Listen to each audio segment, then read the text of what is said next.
Allez, Sud Radio, c'est bon à savoir. Elle nous joue parfois des tours. Comment faire pour travailler, pour bien travailler sa mémoire? C'est vrai, ça nous est tous déjà arrivé au moins une fois de chercher un mot qu'on a sur le bout de la langue, de ne plus se souvenir du titre d'un film qu'on a vu, et avec qui, dont on parle avec un ami, un collègue. C'est agaçant, mais la mémoire, ça se travaille. Bonjour, docteur Guillaume Font. Bonjour. Et merci d'être avec nous ce matin sur Sud Radio. Vous êtes docteur en psychiatrie et psychonutrition, auteur de Bien nourrir son cerveau aux éditions Odile Jacob. Quels sont tout d'abord, peut-être pour commencer, les exercices tout simples qu'on peut faire au quotidien pour améliorer sa mémoire?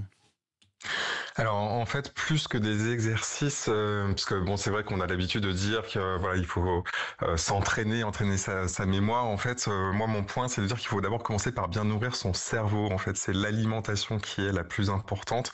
Il faut apporter les nutriments essentiels à son cerveau, parce que la mémoire, c'est une des fonctions cognitives du cerveau. C'est une fonction très importante et effectivement, elle commence à décliner à partir du milieu de la vie pour beaucoup d'entre nous. Et donc, la nutrition est importante pour faire en sorte d'avoir la meilleure mémoire possible? C'est ça?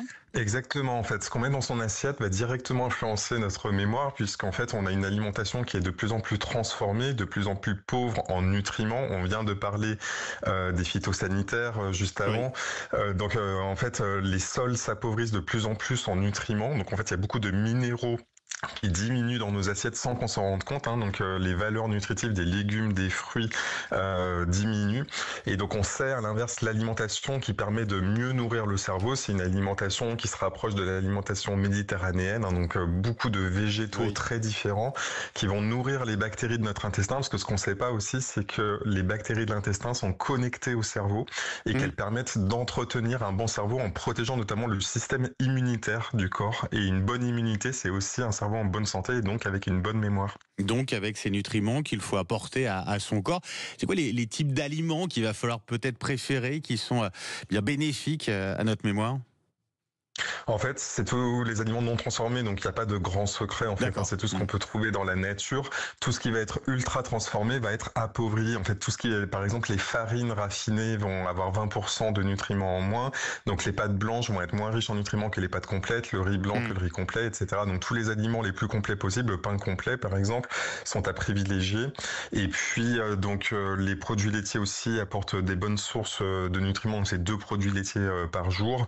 Ne pas oublier tout ce qui est fruits à coque, donc les amandes par exemple, les noisettes, les noix, une poignée par jour qui vont apporter aussi des bonnes graisses, parce que le cerveau en fait c'est l'organe le plus graisseux après la graisse, et donc en fait il a besoin aussi de bons lipides pour se nourrir. Il y a beaucoup de pathologies du vieillissement en fait, donc notamment ce qu'on appelle le déclin cognitif léger. En fait, c'est la phase qui précède la démence, donc il porte mal son nom parce que léger, c'est pas, en fait, c'est assez inquiétant parce que c'est déjà un stade assez avancé. Et donc là, on peut encore remettre les choses en place pour prévenir l'apparition de la démence. Et notamment, il y a le fait de consommer des bons lipides et parmi eux les oméga 3 en fait qui sont très importants. Et il faut pas se tromper d'oméga 3, c'est vraiment le DHA qui est le plus important des oméga 3. Ça, on peut le voir sur les étiquettes quand on prend par exemple des compléments alimentaires. Et puis ensuite, il y a l'EPA qui est un deuxième oméga 3 très important. Et ces 2 oméga 3, on ne les trouve pas dans les noix et les produits de végétaux. Donc l'huile de colza, l'huile de lin, l'huile de noix ne fournissent pas de DHA et d'EPA. Donc il y a que le poisson gras qui en fournit.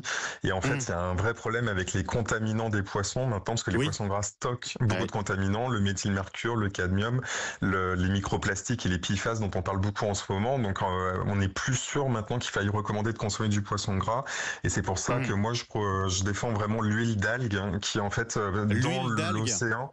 En fait, dans l'océan, les poissons ne synthétisent pas les oméga 3, ils se nourrissent de plancton qui est riche en oméga 3. Donc en fait, les poissons sont des concentrateurs du DHA qui est dans les algues. Donc mon point, c'est de dire on peut aller directement au niveau des algues.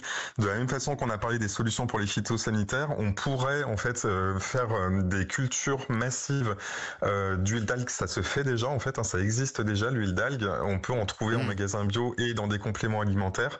Et on pourrait en fait en produire à grande échelle pour pouvoir nourrir nos cerveaux, parce qu'il y a plus de 80% des personnes qui manquent d'oméga 3. Et oui, nourrir son cerveau, bien nourrir son cerveau, c'est le livre que vous avez écrit, docteur Guillaume Guillaume Font aux éditions Odile Jacob. Et puis on peut vous retrouver aussi sur vos réseaux sociaux, votre compte Instagram, mais aussi votre chaîne YouTube. Merci beaucoup, docteur Guillaume Font, d'avoir été avec nous ce matin sur Sud Radio.